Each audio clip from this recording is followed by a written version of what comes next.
গোবিন্দ অনেক কিছু করছেন আমার জন্য, বেদ পুরাণ জগতে পাঠিয়েছেন। কেন পাঠিয়েছেন? তুমি নিজেকে চেনো না, তোমার স্বরূপ পরিচয় জানো না, কে তুমি। এই গীতা ভাগবত পড়লে শুনলে তোমার সেই স্মৃতি আসবে, আমি কৃষ্ণের আর কারো নই, আমি ভগবানের আর কারো নই। আচ্ছা, এই দেহটা পিতামাতা দিতে পারে, আত্মা দিতে পারে তো পিতামাতা? পারে কি? পারে না। রক্ত মাংসের পিণ্ড শরীরটা পিতামাতা দিতে পারে, আত্মা দিতে পারে না। আচ্ছা, দেহ আত্মা সৃষ্টি করে না, আত্মা দেহকে ধরে রাখে। কোনটা? দেহ আত্মাকে সৃষ্টি করতে পারে না, ধরে রাখতে পারে না। দেহ যদি আত্মাকে ধরে রাখতে পারত, মৃত্যু নামক জিনিসটা অভিশাপ আমাদের জীবনে আসতো না। দেহ আত্মা ধরে রাখতে পারে না বলেই তো মৃত্যু আসে। তার মানে দেহের ক্ষমতা নেই আত্মাকে ধরে রাখার, কিন্তু আত্মার ক্ষমতা আছে দেহটাকে ধরে রাখার। এই আত্মাটা কে? এ বাবা মার দেওয়া কোনো অংশ, রক্ত অংশ পিণ্ড? এটি সাক্ষাৎ ভগবানের চিদানু অংশ। মামই বাংশ জীবলোক জীবভূতা সনাতন, শাশ্বত সনাতন অজর অমর ভগবানের চিৎকন অংশ। ভগবান আত্মা রূপে আমার হৃদয়ে আছেন, যাতে আমি বেঁচে থাকি। কে বাঁচিয়ে রেখেছেন আমাকে? বাবা মা, পাড়া প্রতিবেশী, খাদ্য, চিকিৎসক, ঔষধ। আত্মা না থাকলে বলুন তো কাউকে বাঁচাতে আমাকে, মৃত ব্যক্তিকে প্রাণ দিতে বলুন তো। সেই আত্মার দিকে তাকাবার সময় নেই। যাদের দিকে সারা জীবন তাকালাম তারা প্রকৃতত্ব আমার কল্যাণ কেউ চায়নি। যে আমাকে কল্যাণ করবার জন্য আমার হৃদয়ে বসে আছে, আমি তার দিকে সারা জীবন তাকালাম না, করলামটা কি? এই জন্য বললেন, আমি ভগবানকে না ভজলেও ভগবান আমাকে ভজছেন হৃদয়ে বসে। আমি তোমার হৃদয়ে আছি বলে তুমি বেঁচে আছো, তোমার চেতনা আছে, তোমার বিবেক আছে। কেন তোমার হৃদয়ে আছি যেন? কবে তুমি আমার হবে, কবে তুমি আমার ভজন করবে, এই আশায় আমি তোমার হৃদয়ে আছি। দেখুন তো, আমি ভজন না করলেও তিনি আমায় ভজন করছেন কিনা। এই কথাগুলো হৃদয় দিয়ে শুনলে তার ভজন না করে থাকতে পারবেন না। এত কৃপালু তিনি, এত দয়ালু। আচ্ছা, ভেতরে আত্মারূপে ভগবান আছেন আমার উপলব্ধি নেই, উপলব্ধিটা কে করিয়ে দেবে? সুইচটা তো অন করতে হবে, তবে তো আলো জ্বলবে। সুইচটা অফ আছে, তো কে আমার এই আত্মচেতনাটা জাগিয়ে দেবে? খুব ধ্যান দিয়ে শুনুন, অলসতা আনবেন না। কে জাগিয়ে দেবে জানেন? গোবিন্দ তখন বলছেন, বেদ পুরাণ দিয়ে তোমার আত্মস্বরূপ জানবার জন্য জ্ঞান দিলাম, তবু তুমি বেদ পুরাণ দেখলে না, আত্ম উপলব্ধিতে আসলে না। এই জন্য আমি কি করেছি জানো? আমি সৎ গুরু রূপে তোমার কাছে গেছি। কত করুণা করছেন তিনি, কারণ শ্রীগুরু ভগবানেরই কৃপামূর্তি। একটু কথা বলি, অপ্রকাট ভগবানকে যতটা শ্রদ্ধা করেন, আদর করেন, ভালোবাসেন, তার থেকে বেশি শ্রদ্ধা যদি গুরুদেবে আসে, তবে তাড়াতাড়ি প্রেম ভক্তি পেয়ে যাবেন, ভগবান পেয়ে যাবেন। অপ্রকট ভগবানের থেকে প্রকট গুরুদেবের প্রতি আরো আদরশীল যিনি, আরো আদর, আদর যত্ন, আরো সেবা, সে দ্রুত প্রেম ভক্তি লাভ করে। এই জন্য গুরুকে মনুষ্য জ্ঞান কবু না করিবে, মহিমাই গুরু কৃষ্ণ এক করি জানো। শ্রী গুরুদেব আর স্বয়ং ভগবানে মহিমাতে কোনো পার্থক্য নেই, বরঞ্চ কৃপাতে ভগবানের থেকে গুরুদেবের মহিমা আরো বেশি। কৃষ্ণ আমার দুয়ারে আসবে, রাম ভগবান আমার দুয়ারে আসবে, মহাপ্রভু সবসময় আমার কাছে আসবে, কিন্তু গুরু কৃপা করে আমার দুয়ারে এসে আমার কর্ণে চেতনার মন্ত্র দিলেন, স্বরূপের মন্ত্র দিলেন, জাগিয়ে দিলেন আমি ভগবানের আর কারো নয়, আমি রাধারানীর দাসী, আমি কৃষ্ণের দাস। এই চেতনার স্ফুরণ সদ্গুরুদেব শক্তি সঞ্চারিত করে দিয়ে দিলেন। আমি গুরুদেবের জন্য কি করেছি? গুরুদেবই তো কৃপা করে আমাকে করুণা করলেন। আমি ভজন করিনি, কিন্তু ভগবান ভজন। আচ্ছা, আমি যে দীক্ষা পেলাম, আমার ভিতরে যে আত্মা আছে, আমি ভগবত শিক্ষা কোথা থেকে পাবো? ভগবান বললেন, আমি ভক্ত রূপে, বৈষ্ণব রূপে তোমাকে এই শিক্ষাটা দিচ্ছি। তুলসী রূপে, চরণামৃত, প্রসাদ রূপে, বিগ্রহ রূপে আমি তোমাকে কৃপা করছি। আমি কিছু করিনি, বিনিময়ে ভগবান এতটা কৃপা আমার উপর করেছে, এরপরও ভজন করব না, কৃতজ্ঞতা জানাবো না? যে জৈসে ভজে কৃষ্ণ তারে তৈসে ভজে। বহুদিন হতে কৃষ্ণের এই প্রতিজ্ঞা, কিন্তু এই প্রতিজ্ঞার থেকে তিনি অনেক বেশি করেছেন আমার জন্য। একটা গোপন কথা বলি, ভেতরে ভেতরে যে অসৎ চিন্তা করি না আমি, যে পাপগুলো করি, তাতে আমার বেঁচে থাকার কথা না, বাতাস পাওয়ার কথা না। ভগবান ক্ষমাশীল, অহেতুক গুণনিধি, এই জন্য আমাকে বাঁচিয়ে রেখেছেন, এখনো বাঁচিয়ে রেখেছেন। যদি কখনো কোনো দিন কোনো সাধু কৃপায় ভজন করতে পারি। সুধীবৃন্দ, মা যশোদা একদা গৃহাদিষু যশোদা নন্দ গেহিনী, নন্দ মন্দিরে নন্দ গেহিনী কৃষ্ণ জননী কি করছেন? কর্মান্তর নিযুক্তাসু নির্মন্থন। আজ যশোদা কর্মান্তরে নিযুক্ত হয়েছে। কি কর্ম? দধি মন্থন করছেন। যশোদা কি করছেন? দধি মন্থন করছেন, স্বয়ং দধি, অর্থাৎ নিজে এই কৃষ্ণ জননী নন্দ গেহিনী, নন্দ রানী নন্দ মন্দিরে দধি মন্থন করছেন। আচ্ছা, রানী যিনি হবেন, রাস মাতা যিনি হবেন, কৃষ্ণ জননী যিনি হবেন, নন্দ মহারাজের যিনি সহধর্মী, তার দাস দাসী তো শত শত, নিজে কেন দধি মন্থন করছেন? কেন করছেন জানেন? যশোদামার ইচ্ছা, আমার গোপালের ক্ষুধা নিবৃত্তি হয় না, এ আমার দাসীগণ তারা কৃষ্ণকে নবনীত মাখন খাওয়ায়, তো এই জন্য কৃষ্ণের উদরে ক্ষুধা থেকে যায়। আর শিশুর উদরে যখন ক্ষুধা লাগে তখন তার হিতাহিত থাকে না, এই জন্য তো ব্রজবাসীদের দুয়ারে ননি চুরি করে খায়। মায়েদের একটা স্বভাব কেমন জানেন? নিজে হাতে সন্তানকে সেবা না করাতে পারলে অন্য এক সমা যদি তার খোকাকে সেবা করায়, মার মন ওঠে না। খোকার বুঝি পেট ভরেনি, খোকা বুঝি ঠিকভাবে খায়নি। এটা মায়ের বাৎসল্য স্বভাব। যশোদারও এই এত চুরি করে কেন? আমার ঘরে এত মাখন, আমার ঘরে এত নবনীত, তো কৃষ্ণ চুরি করে কেন গোপীদের ঘরে? মনচোর নবনীত চৌরম, গোপী মনচোর নবনীত ব্রজে নবনীত চৌরম। যশোদার অনুভব হলো এই গোপালের ক্ষুধা মেটে না, এই জন্য যশোদা মা কি করেছেন? গিরিরাজ গিরিজাগ, সেই ইন্দ্রজাগে যখন গিরিরাজে মহারাজ সহ দাস দাসীরা সবাই চলে গেছে, যশোদা মা আজকে অপেক্ষা করছে, আজকে নিজে হাতে মন্থন করে আমার গোপালকে আমি উৎকৃষ্ট আস্বাদ্য নবনীত খাওয়াবো। এ প্রসঙ্গে যশোদা কি বললেন জানেন? ভগবত সেবা, গুরু সেবা চাকর বাকর অন্যকে দিয়ে করতে যেও না, নিজে হাতে করো। আমাদের দেশে টাকা পয়সা থাকলে একটা মন্দির বানায়, ইন্ডিয়া থেকে জয়পুর থেকে কয়েক লাখ টাকা খরচ করে রাধা মাধব আনি, নবদ্বীপ থেকে নিতাই গৌর আনি, কিন্তু মন্দিরে যাওয়ার আর সময় হয় না। 10-20 হাজার টাকা দিয়ে সেবক রাখি। আরে বাবা, যদি ভগবানের কাছে যাওয়ার সময়ই না পাও, তাকে সেবা করার সময় না পাও, যদি লোক দিয়েই করতে হয়, তো ও মন্দির বানানোর মানে কি? মন্দির একটা করতে পারলেই বেঁচে যায় আমরা। কি একটা করলাম, কিন্তু না, ইট কাঠ দিয়ে তো বাড়িও তৈরি হয়। মন্দির মানে যেখানে ভগবানের সেবা হবে, আরাধনা হবে, যেখানে শাস্ত্র অনুশীলন হবে, ভজন সংকীর্তন হবে, এটাই মন্দির। ইট কাঠ দিয়েই তো কারো অট্টালিকা তৈরি করা, তা দেখে তো কেউ প্রণাম করে না। মন্দির মানেই শুধু ইট কাঠ দিয়ে ডিজাইন করা না, 2-5 তলা বানানো না, ওখানে নিত্য ভগবানের সেবা হতে হবে। সামর্থ্য থাকলে, অসুস্থ না হলে নিজে হাতেই করতে হবে। আরে সিদ্ধ বাবা নবদ্বীপে 150 বছর বয়স, চোখের পাতা ঝুলে এই পর্যন্ত পড়েছে, তো যখন ওই 150 বছরেও ভগবানের চরণে তুলসী দিতে যান, শিষ্যকে বলেন চোখের পর্দাটা একটু ওপরে টেনে তোলতো, আমি একটু দেখি রাধা মাধবের চরণটা কোথায়। ভাবতে পারেন এদের অনুরাগ। আরে গদাধর পণ্ডিত গোস্বামী ভগবানের গলে মালা দিতে গিয়ে মাজা পড়ে গেছে, বিদ্ধ হয়ে গেছে, মাজাটা সোজা হয় না, মালা দিতে গিয়ে মাঝে মাঝে মালা পড়ে যায়, হাতে পড়ে যায়, মালা গলে দিতে পারে না। একদিন বলছে, ও ঠাকুর, তুমি পারো না?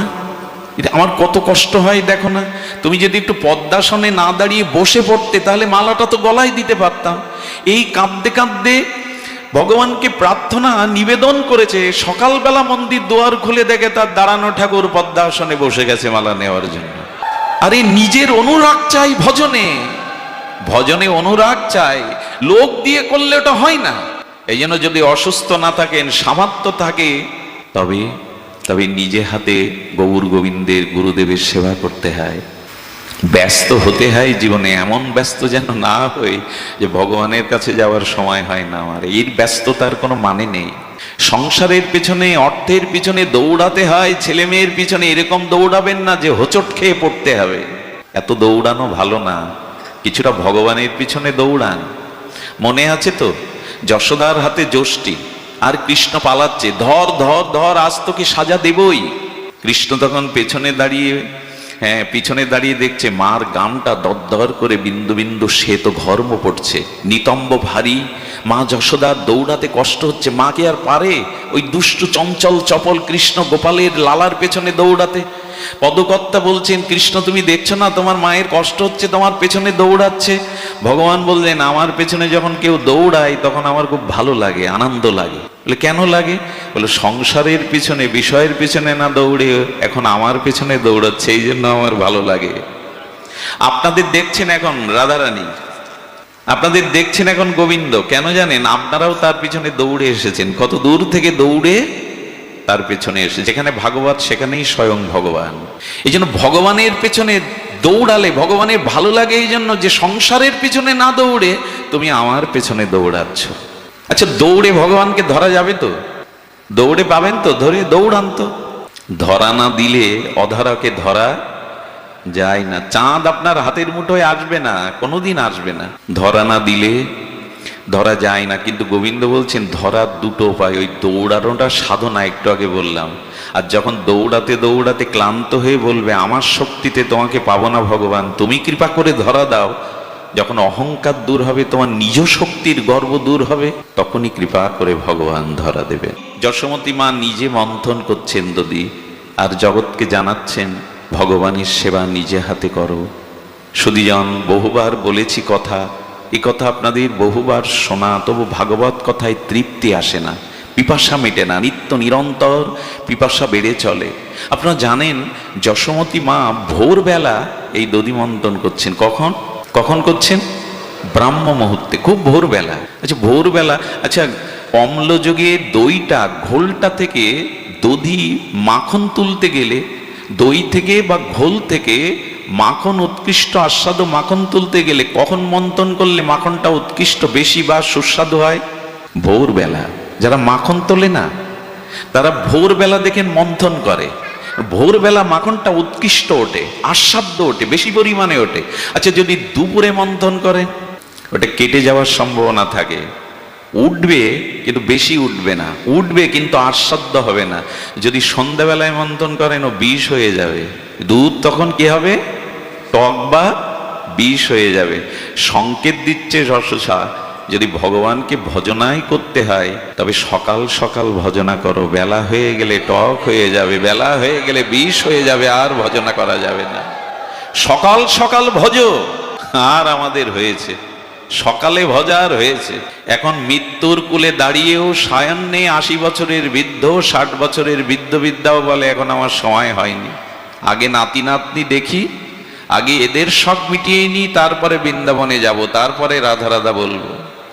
সকাল সকাল ভজন করতে হবে, নালে উঠবে না। বিকালে করতে গেলে, দুপুরে করতে গেলে টক হয়ে যাবে, কেটে যাবে, বিষ হয়ে যাবে, আর স্বাদ পাবেন না। এই জন্য প্রহ্লাদ মহারাজ বলেছেন, কৌমারাং আচারিত প্রাজ্ঞ ভাগবত ধর্মান। যদি ধর্মকর্ম করে নিজের উদ্ধার কল্যাণ করতে চাও তবে কৌমার, কিশোর বয়স থেকেই শুরু করো, শিশুকাল থেকে শুরু করো, বেলা গড়িয়ে গেলে হবে না। এই বাণীটা আমাদের হিন্দু সনাতনী হিন্দুদের বোঝানো যাচ্ছে না। ছেলে ইঞ্জিনিয়ার হবে, ডাক্তার হবে, উকিল হবে, মাস্টার হবে, ধর্মকর্ম থার্ড সাবজেক্ট, অষ্টম সাবজেক্ট, ওইটা পরে করিস, আগে পড়। এত পড়ছে যে পড়তে পড়তে পড়েই যাচ্ছে, দাঁড়াতে পারছে না, পড়েই যাচ্ছে, নৈতিকতাই পড়ে যাচ্ছে, আদর্শ থেকে পড়ে যাচ্ছে। এই জন্য ধর্মীয় শিক্ষাগুলো বাড়িতে শুরু করুন। আজ আর গুরুকুল নেই যে কৃষ্ণ বলরামের মতো, মহাপ্রভুর মতো, রঘুপতি রামচন্দ্রের মতো গুরুকুলে গিয়ে খালি পায়ে ব্রহ্মচর্য পালন করে, তপস্যার দ্বারা গুরুবাক্য পালন করে শাস্ত্র শিক্ষা গ্রহণ করবে। আজ গুরুকুল নেই, প্রতিটা বাড়িতেই গুরুকুল করুন, ধর্মীয় শিক্ষার ব্যবস্থা করুন। গীতা, ভাগবত, রামায়ণ, মহাভারতের তত্ত্ব নির্যাসগুলো তাদের জানতে দিন, নাহলে এরা পথ হারিয়ে বসবে। পথ তো হারিয়েই ফেলেছি আমরা। সুধীজন, শুধু বছরে একদিন ভাগবত দিয়েই জাতিকে জাগানো যাবে না, ছমাস অন্তর একদিন ভাগবত পাঠ করে হবে না। নিত্য নিরন্তর আমাদের গৃহগুলোকেই ভগবানের, আমাদের হিন্দুদের গৃহটাই তো আশ্রম। আশ্রম কি শুধু সন্ন্যাস আশ্রম, বানপ্রস্থ আশ্রম, কাশীর আশ্রম না। সনাতনী বৈদিক ঋষি বলেছেন হিন্দুর গৃহটাই গারস্থ আশ্রম। আরো শুনে গর্ব হওয়ার কথা, সন্ন্যাস আশ্রম, বানপ্রস্থ আশ্রম, ব্রহ্মচর্য আশ্রমের জননী হলো এই গারস্থ আশ্রম। গৃহ আশ্রম হলো সর্ব আশ্রমের জননী স্বরূপ। কিন্তু আজ গৃহগুলো কি হয়ে গেছে? গৃহগুলো আমরা এক একটা দাবানল তৈরি রেখেছি, কারোর সাথে কারো মিল নাই, কেউ কাউকে ভালোবাসে না। প্রতিবেশীর মুখ দেখে না, কারোর সাথে কারো হৃদয়ের মেলবন্ধন নাই। কোথায় আশ্রম? আজ গৃহগুলোই হয়ে গেছে দাবাগ্নির মতো কারাগার। এই জন্য ঘরে ধর্মকর্ম শুরু করুন। সকালে উঠে যশোদা প্রতিদিন সেই প্রদীপের শিখাটা অঙ্গুলি দিয়ে উত্তোলন করে কৃষ্ণর মুখটা দেখতেন। ওই প্রদীপ দিয়ে দু চারবার কৃষ্ণের শ্রীবদনটা, গোপালের লালার বদনটা দেখতেন। আর আমাদের বলা হলো মায়েরা উঠে প্রভাতে যেন একটু মঙ্গল আরতি দেখায় ভগবানকে। প্রদীপ জেলে ভগবানকে একটু মঙ্গল আরতি দাও, তোমার গৃহে আর অমঙ্গল ঢুকবে না। আমি খুব দৃঢ় কণ্ঠে বলতে পারি, শতকরা 5 বাড়িতে হিন্দুদের মঙ্গল আরতি হয় না। এত চিৎকার কেন? এত রোগ, এত শোক, এত অশান্তি কেন? আরে ভগবানের ভজনের জন্য কি করেন? সকালে প্রদীপ জ্বালেন। দীপদান কেন জানেন? এই মাসে দীপ দিতে হয়। ভজনের মধ্যে একটি অঙ্গ হলো দীপদান। আমি বহুবার বলেছি, আজকে রাধা মাধব, রাধা দামোদরের প্রীতিবর্ধনের জন্য দীপ দিন। আচ্ছা, অন্ধকারেই আলোর প্রয়োজন, আলোতে আলোর প্রয়োজন মানায় না। গাঢ় অমানিসার অন্ধকারেই তো আলোর প্রয়োজন হয়। অন্ধকারের প্রতীকের হাতে আলোর প্রয়োজন হয়। দিবা ভাগে পথ চলতে প্রতীকের আলোর প্রয়োজন হয় না। আমাদের সামনে ঘোর দুটো অন্ধকার, এই জন্য আজকে প্রদীপ জ্বালতে বলছেন, দীপ দান করতে বলছেন। সামনে দুটো অন্ধকার শুনলে যদি ভয় হয় তো ভালো। একটি অন্ধকার হলো মৃত্যুর পর। আমি এমন কোনো কর্ম করিনি যে আমি আলোর পথ ধরে যাব, মুক্তির পথে যাব। মৃত্যুর পরে আমাদের কোথায় যাব জানা নেই। আমরা কোথায়, কোন অন্ধকারে যাব? গোবিন্দ বলছেন, আজ আমার উদ্দেশ্যে প্রদীপ জ্বালো, তাহলে মৃত্যুর পর ওই ঘোর অন্ধকারে আমি প্রদীপ জ্বালিয়ে তোমাকে এগিয়ে নিতে আসব। মৃত্যুর পরে ওই অন্ধকার পথে আজকে প্রদীপ জ্বালো। জ্বালেন তো? এই দামোদর মাসে দীপদান দিতে হয় ভগবানকে। এটা মেয়েদের না, সকলেরই। প্রতিদিন সন্ধ্যায় দোকানে থাকুন, দোকানেই দিন ছাদের ওপরে একটা ছোট তুলসী বৃত্ত রেখে ওইখানে দেন, একটু ধূপ ধীপ জেলে রাধা দামোদরের উদ্দেশ্যে একটু প্রদীপ দেন। আরেকটি অন্ধকার, সেই অন্ধকার সব থেকে গাঢ়। ওই অন্ধকারে যাকে আসতে হয়, তাকে কর্মফল ভোগ করতে হয়। সেই অন্ধকারটা 1-2 দিন না, আপনি আমি 10 মাস কাটিয়েছি। ওটা মায়ের গর্ভ, ওখানে কোনো আলো নেই, ওখানে অন্ধকার। তাই রাধা দামোদরকে আজকে প্রদীপ দাও, যাতে পুনরায় আবার মার গর্ভের অন্ধকারে তোমাকে প্রবেশ না করতে হয়। আচ্ছা, আগুনকে দান করা যায় তো? একটু কথা বলবেন। আগুন কোনো দানের বস্তু হতে পারে? ফুল, মালা, চন্দন আছে, ভালো আহার্য আছে, তাই দাও। ভগবানকে আগুন দেখাই কেন আমরা প্রতিদিন? দীপ দান, দান মানে তো উপহার। তো ভগবানকে আগুন দান করি কেন আমরা? এই প্রশ্ন যদি আমাদের কাছে কেউ করে, আগুন কি দানের বস্তু হতে পারে? আগুন কখনো দানের বস্তু, উপহারের বস্তু হতে পারে? কিন্তু আমরা যে দীপ দান দিচ্ছি, আগুন দান দিচ্ছি ভগবানকে কেন জানেন? আমাদের আচার্যরা বলেছেন, পৃথিবীতে এখন সব দূষণ হয়ে গেছে। কি হয়ে গেছে? সব থেকে বেশি দূষণ হয়ে গেছে। সব থেকে কি দূষণ হয়েছে? মানুষ এখন বেশি দূষিত হয়ে গেছে। আমি বহুবার চর্চিত একটি কথা আপনাদের বলেছি, আগে মানুষ 100 বছর পূর্বে ফিরে যান, তখন এত শহর, এত নগর ছিল না, বনাঞ্চল। তো মানুষ বাড়ি থেকে বেরোবার সময় বিধাতার কাছে প্রার্থনা করতো যেন হিংস্র জীবজন্তু তাদের সাথে দেখা না হয়। আর এখন মানুষ বাড়ি থেকে বেরোবার সময় দূরে দূরে বলে অমুক অমুক শত্রু বা ব্যক্তির সাথে যেন দেখা না হয়। মানুষ এখন হিংস্র জীবজন্তুর থেকে, আমি একবার সুন্দরবনে গিয়েছিলাম, তো সুন্দরবনে গভীর জঙ্গলের একটা খালের মধ্যে এক ধীবরকে জেলেকে পেয়ে বলছেন, বাবা তোমার ভয় করে না? এখানে চারিদিকে বাঘের পায়ের চিহ্ন দেখছে, এখানে ভয় করে না? উনি আমায় কি উত্তর দিলেন জানেন? এই সরল মূর্খ আর এই অবুঝ ব্যক্তিটি, মানে সরল ব্যক্তিটি, লেখাপড়া না জানা সরল ধীবর বলছেন, বাবা সুন্দরবনের বাঘের ভয় করে না, মানুষ বাঘের ভয় যতটা করে। এখান থেকে অপহরণ করে নিয়ে টাকা দাবি করে। তার মানে মানুষ এখন জীবজন্তু, হিংস্র সাপাত সংকুল জীবজন্তুর থেকে মানুষের ভয় বেশি করে। নিজের সন্তানকেও মা ডাস্টবিনে ফেলে দেয় জন্মের পরে। নিষ্ঠুরতার স্বামী বিদেশে বসে মাথার ঘাম পায়ে ফেলে তার সন্তানের জন্য টাকা পাঠাচ্ছে, আর স্ত্রীকে নিবেদন করছে, আমার খোকাকে ভালো মন্দ খেতে দিও, খোকাকে দেখে রেখো। আরে খোকাকে কেটে বস্তায় পুরে নদীতে ভাসিয়ে অন্য পুরুষের হাত ধরে চলে যাচ্ছে। মানুষ এখন সব থেকে বেশি দূষিত হয়ে গেছে। আরো বেশি দূষিত হয়েছে মানুষের মন। মানুষ এখন অন্যের কল্যাণের কথা ভাবতে চায় না। অন্যের ভালো কিসে হবে?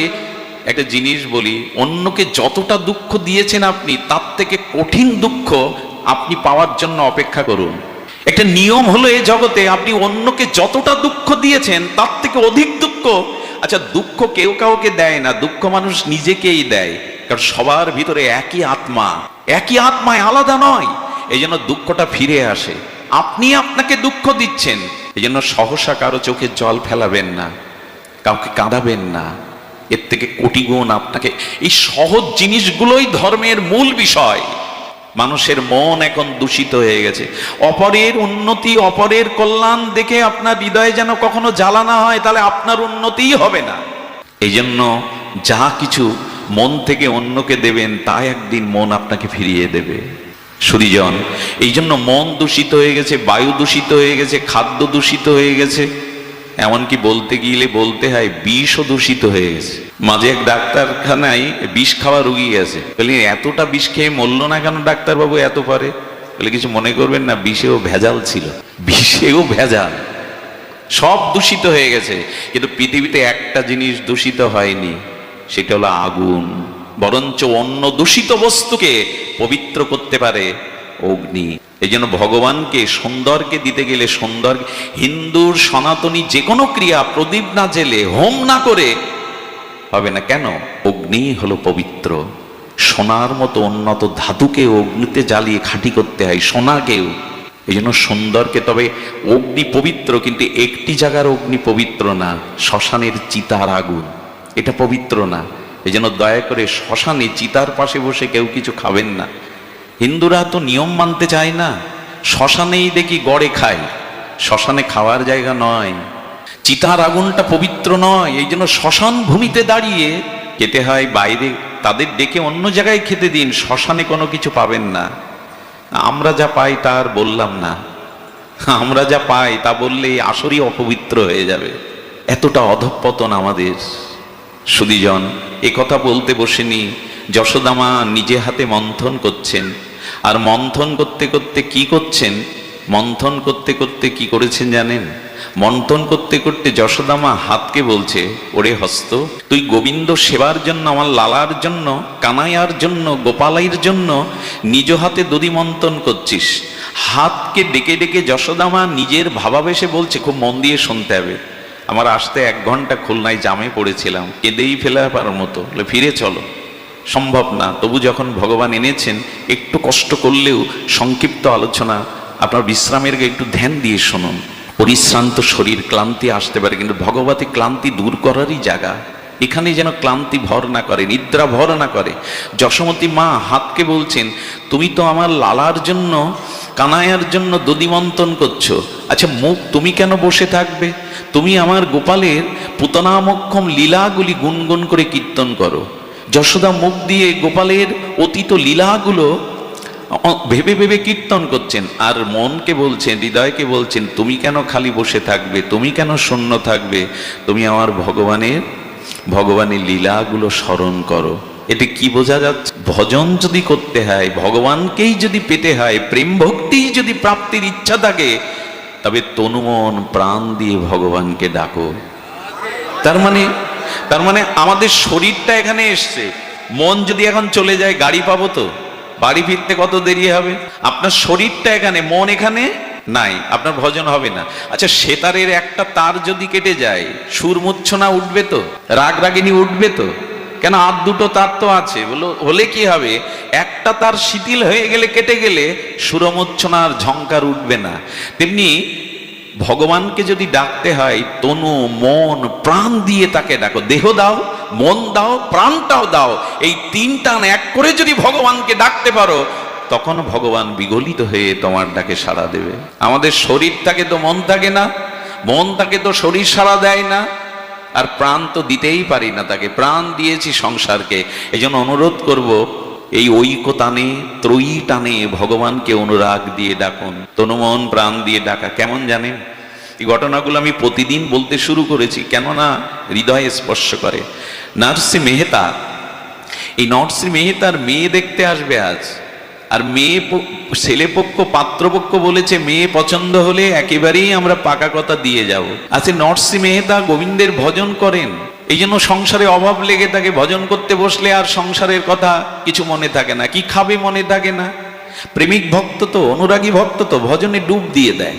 আরে তার স্ত্রী বলছে যাও কারো কাছে একটু টাকা ধার করে মেয়ের জন্য একটা ভালো কাপড় আর অতিথিদের জন্য কিছু আহার্য উপাচার কিছু নিয়ে এসো, অপমান হব কি, মেয়ে তো পার করতে হবে। নার্সি মেয়েটা ধনীদের কাছে গিয়ে, দোকানদারিদের কাছে গিয়ে বলছেন আমাকে কিছু ধার দেবেন। গরিব হলে তাকে কিছু কেউ দিতে চায় না। তো সবাই যখন ফিরিয়ে দিয়েছে, এক শেঠ বলছেন, মানে এক ধনী ব্যবসায়ী বলছেন, বাবা আমি তোমাকে দিতে পারি একটা কাপড়, কেন তুমি যা চাইছো দিতে পারি, কিন্তু তোমাকে একটা ভজন শোনাতে হবে, তোমার শ্রীমুখের ভজন একটু শুনবো। ওই যে ভজনে বসে গেছে বাবা, 1 ঘন্টা 2 ঘন্টা 3 ঘন্টা চোখ বন্ধ করে চোখের জলে তার গিরিধারী লালের ভজন করে চলেছে। কি জন্য এসেছিল, কি কাজ, একেই বলে ভজন। আর মনে নেই। যখন বেলা 3টার দিকে চোখ খুলেছে, তখন উনি জিজ্ঞাসা করছেন ভেজা চোখে, আমি কি জন্য এসেছিলাম আপনার কাছে, এখানে কেন ভজন করছি? বলো আপনার মেয়েকে দেখতে আসবে, কিছু বস্ত্র উপচার আহার্য দরকার ছিল। বলো যা, তা তো আমার স্মরণেও নেই। ভজন করতে করতে এইভাবে বেলা কোথায় চলে গেছে, ক্ষুধা নেই তৃষ্ণা নেই, একেই বলে ভজন।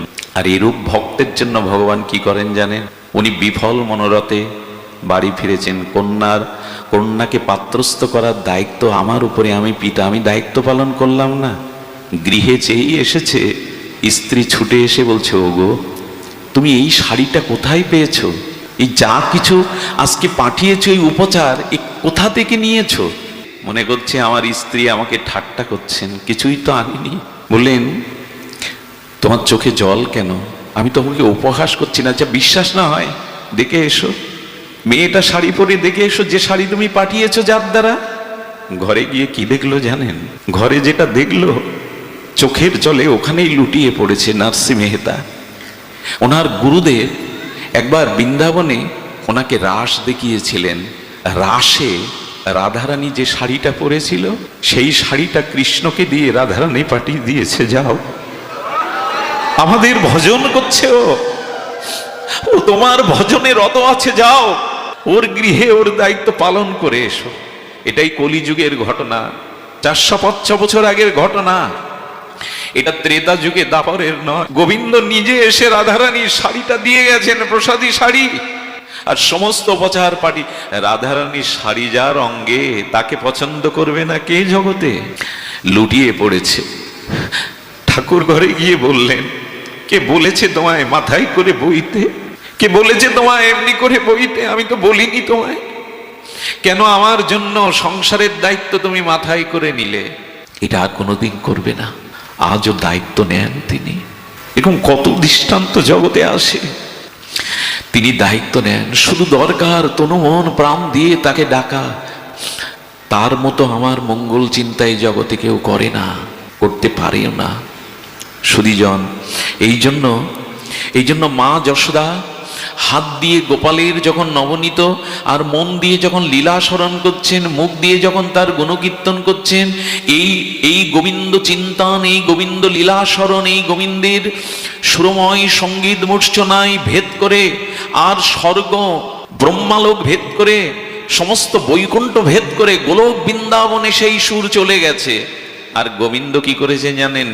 আর গোবিন্দ শুভ্র বিছানায় শুয়েছিল, মায়ের এই তনুমন প্রাণ দিয়ে অনুরাগের ভজনে। গোপাল তখন উঠেছে। গোপাল উঠে এসে পেছনে মার আঁচল ধরে টানছে আর কাঁদছে, ও মা, মা, মা যশোদা, মা। মা শুনতে পাচ্ছেন, ওই যে গোবিন্দের গুণকীর্তন করছে, হাতে দধিমন্থন করছেন, মনে মনে গোবিন্দের লীলা স্মরণ করছেন। এ জগতে তো আর নাই, ডুবে গেছে সেই ভজনের মধ্যে, ভজন রসের মধ্যে। ভগবান পেছন থেকে ডাকতে ডাকতে, ক্ষুধায় কাতর হয়ে কাঁদতে কাঁদতে অশ্রু গড়িয়ে পড়ছে। আর রাত্রে মা যে তার আকর্ণ বিস্মৃত কমলপত্র স্বরূপ তার যে নয়নে কাজল দিয়েছিল, ওই চোখের জলার কাজল মুছতে মুছতে একটা অদ্ভুত রূপ মাধুর্য শ্রী গোবিন্দের বদনে, লালার বদনে ফুটে উঠেছে। ভগবান কাঁদছে আর আঁচল ধরে টানছেন। সুখদেব গোস্বামী ঝংকার তুলছেন তত্ত্বের, এই দেখো ভক্ত শুধু ভগবানকে ডাকে না, ভগবানও ভক্তকে ডাকে। এই দেখো জগৎ, যদি তনুমন প্রাণ দিয়ে ভগবানকে ভজন করতে পারো, ডাকতে পারো, তুমি ডাকো না, ভগবানও মাঝে মাঝে তোমায় ডাকে। এই দেখো যশোদার আঁচল ধরে গোপাল ডাকছে তাকে। তবু এদিকে সার নেই, এদিকে চেতনা নেই। কিন্তু সন্তানের ক্রন্দন, মায়ের বুক ফেটে যায়। হঠাৎ করে যশোদা একটু মন্থন ক্রিয়া মন্থর করার পরে দেখে কে যেন কাঁদছে পেছনে দাঁড়িয়ে। দেখছে গোপাল। গোপাল এমনি করে কাঁদছে, কতক্ষণ কাঁদছে, কাজলটা ধুয়ে গেছে চোখের জলে, একটা অদ্ভুত ভাবে মুখের সৌন্দর্য ফুটে উঠেছে। গোপালকে কোলে নিলেন, স্তনের দুগ্ধ অমৃত পান করালেন। সুখদেব বলছে, কি ভাগ্য যশোদা, কোন সাধনা করেছিলে? আপ্তকাম পুণ্যকাম সরট বিভু ভগবান, আজ তোমার স্তনে ক্ষুধার্ত কাতর হয়ে দুগ্ধ পান করছে। এই আমাদের ভগবান। তাকে যদি চান এমনি করেই তিনি আপনাকেও পুত্র রূপে ধরা দিতে পারেন।